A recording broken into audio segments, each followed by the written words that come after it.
वफ्द का कानून बनाया गया, किसको नुकसान हो रहा है, किसकी मस्जिदों को, दरगाहों को, खानकाहों को छीना जा सकता है।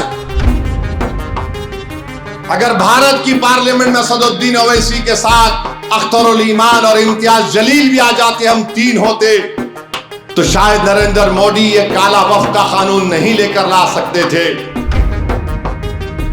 कि चाहे लोकल बॉडी का इलेक्शन हो, सरपंच का हो, जिला परिषद का हो, असेंबली का हो, पार्लियामेंट का हमको लड़ना पड़ेगा।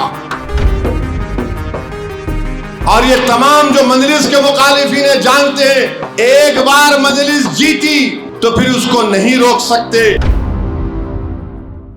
मैं आपको बताना ये चाह रहा हूं कि मुखालिफिन मजलिस कभी नहीं चाहेंगे कि आपकी लीडरशिप मजबूत हो, आपके नुमाइंदे कामयाब होकर आ जाएं।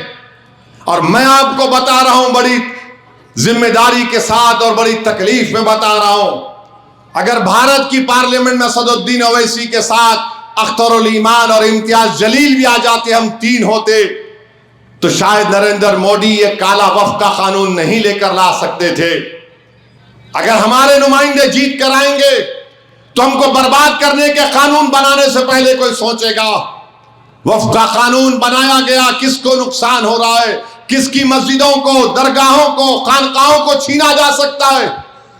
मुसलमानों की पार्लियामेंट गवाह है और अल्लाह जानता है कि 6 महीने उस पार्लियामेंट की कमेटी में जितनी मेहनत अल्लाह ने मुझे करने का मौका दिया, मैंने 125 सफात पर मुश्तमिल उस काले कानून के खिलाफ अपनी डाइसेंट रिपोर्ट को दिया।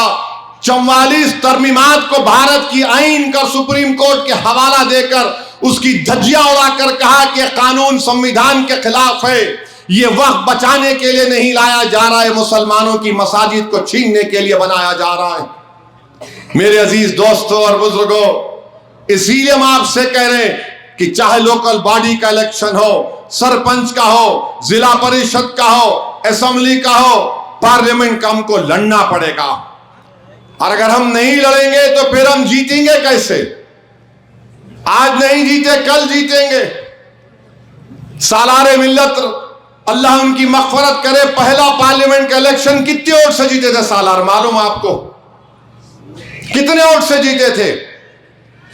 1984 का पहला पार्लियामेंट इलेक्शन मेरे ख्याल शायद 5 या 10 हजार वोट से जीते थे।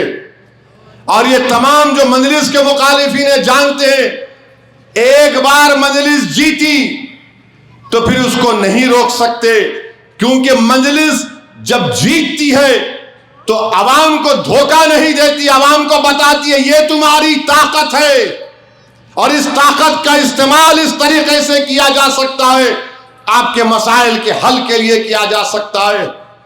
मेरे अजीज दोस्तों और बुजुर्गों, आपको भी अपने वोट का सही इस्तेमाल करना है।